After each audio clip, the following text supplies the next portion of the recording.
So let's bring in now Pandemic Beard. And I got to tell you, the first question I'm going to ask is, are you a theist or an atheist? Because you're trying to set your own rules, and that's not how we do it here at The Line. I've studied history for a very long time and don't feel as though that's really important to the concept of history. I don't ask you if you're a George Washington atheist when we talk about George Washington, so I don't really think it's important. What I think is important is discussing whether or not the claims made in history are actually true. Yeah, and I know that's your position, but I disagree. And again, them's the rules. You can disagree. So, yes, I can. And we don't have to proceed unless you want to abide by the setup we have here.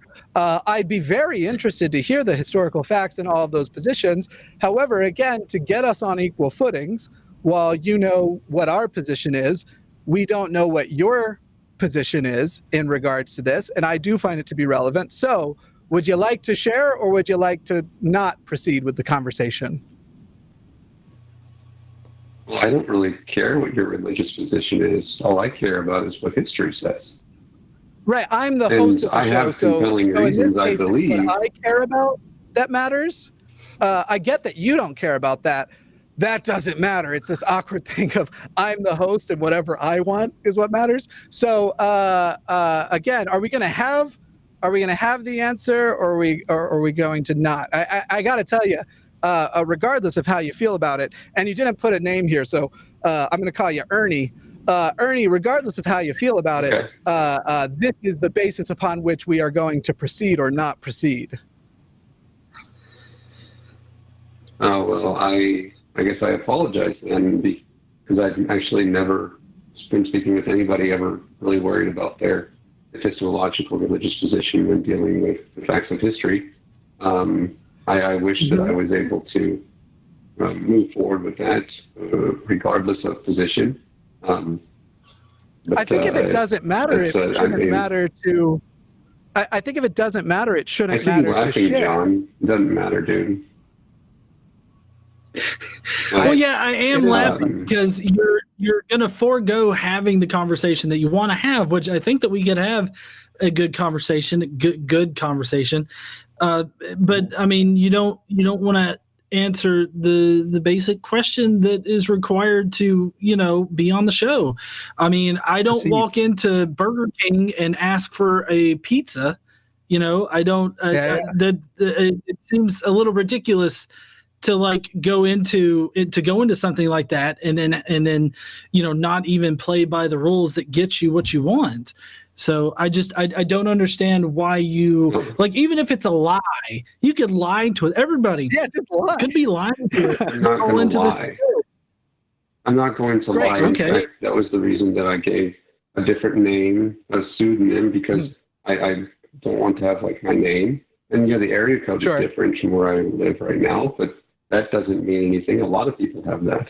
And I understand that you wouldn't go ask for McDonald's instead of a Burger King. I get that as well. But I believe that we should be able to put aside our personal biases when we're looking at history. And if we're not able to do that, but I also think we should start on the same ground. We're looking at it. So, Ernie, are we going to just a yes or no there? Are you going to be playing by the rules? Are you going to share whether you're a theist or an atheist, or are you not going to? We got to put a timer on answering this question. Yeah, I'm an atheist. Okay. And you said you weren't going to lie, so I'm going to take, we'll take your word for it. So it says here that he did exist, and you have historical reasons as to why. So, I think just a second, because my producer, I think, might have forgotten to get the name tag up here. There we go. Cool. All right. So we're talking to Pandemic Beard in the Pacific Northwest, who is an atheist and wants to talk about the reasons why he did exist and the historical reasons that point to that. Yes. And I think that the best evidences that we have for the historicity of the person Jesus do exist in the Bible. And I know what the common atheist position is on the Bible, and I understand that very well. I don't accept the supernatural claims of the Bible. and certainly do not. However, I do believe that we can glean historicity from the Bible, and starting very specifically with the Gospel of Mark. I would say that Mark has a source, which he certainly did because he didn't live in Palestine, which we know that, which means he got it from somebody else. Now, Matthew and Luke, of course, aren't independent in their own entirety, especially Matthew, but they are both quite a bit longer than Mark.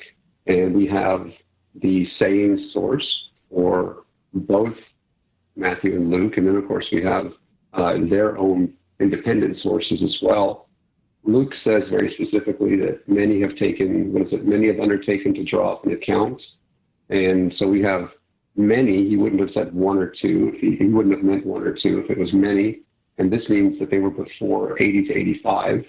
The independent Gospel of John has the signs source. It has an independent passion narrative.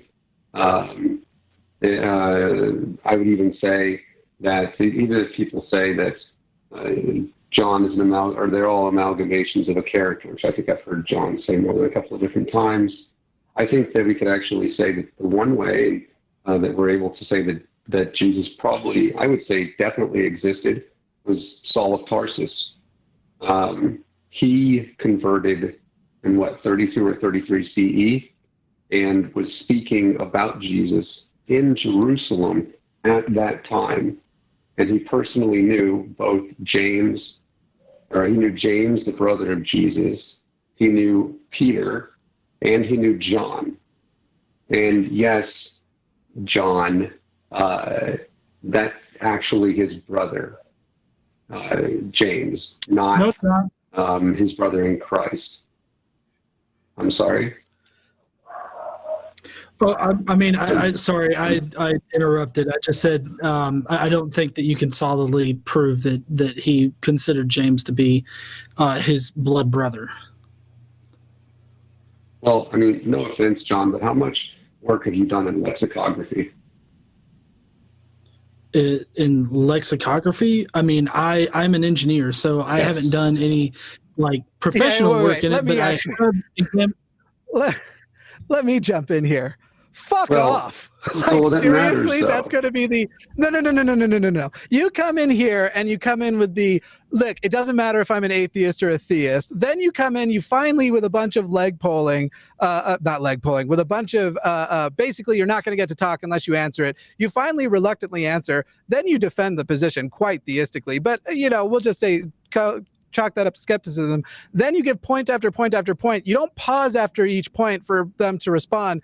Then John responds, I don't think you can factually prove it. And you're going to go with yeah, but I don't think you're qualified to disagree with me. I didn't say that.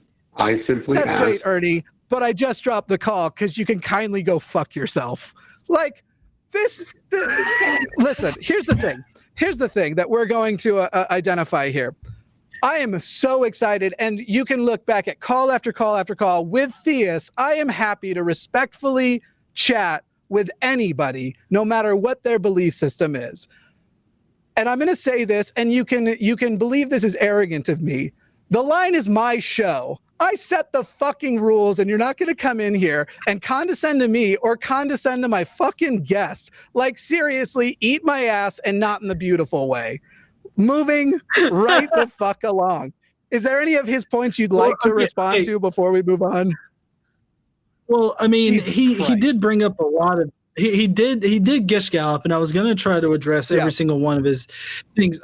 But I mean, the Q source that he brought up immediately is not a physical source that we have. It's not like a source like we have of Mark or anything. It's a hypothetical source. So people have hypothesized that this must have existed. But Mark Goodacre actually has a book called The Case Against Q, and he lays out a pretty good argument for why you can't distinguish Q from just Mark's gospel. And so that's literally an ad hoc argument that's just tacked on without any supporting evidence that it existed. And then he went into the brother of Jesus thing. So the problem with that is that it's the way that Paul uses the words that he uses there.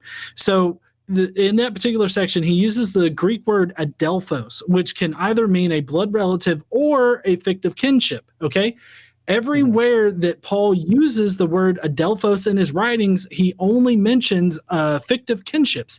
If we were to assume that he meant a blood relative right there, then later on in Paul's writings, we would have to assume that Paul is admitting that the apostles and other Christians were only marrying their literal sisters. So they were in incestuous relationships exclusively, like that Paul is saying. So, I mean, it doesn't really make sense to cherry pick like which definition of it that he's using without any kind of explicit indication of which definition he's using.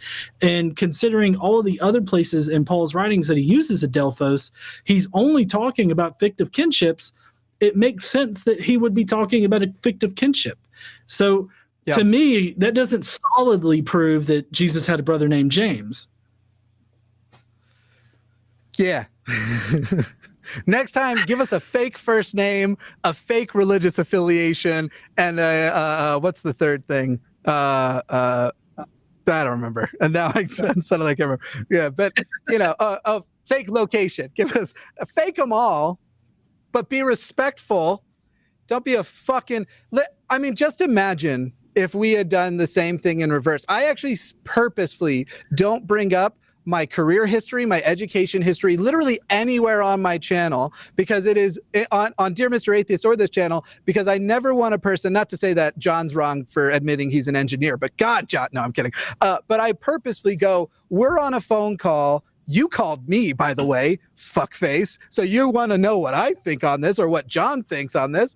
And at the end of the day, it's like, no. You don't get to go with your what's your experience with, because I can just dismiss, because I can just say if you're not a fuck off, kindly and with respect. Right. Well, I mean, a lot of times they like to play that particular game of authorities, right? Like, are you an authority on this particular position? But in reality, I mean, you don't have to be an authority in order to understand the arguments surrounding whatever particular claim. Right. I will vehemently disagree.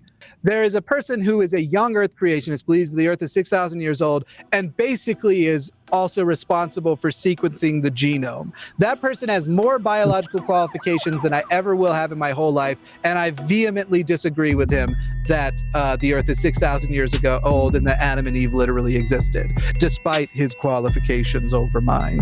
So, yeah, literally, not in the beautiful way, eat my ass.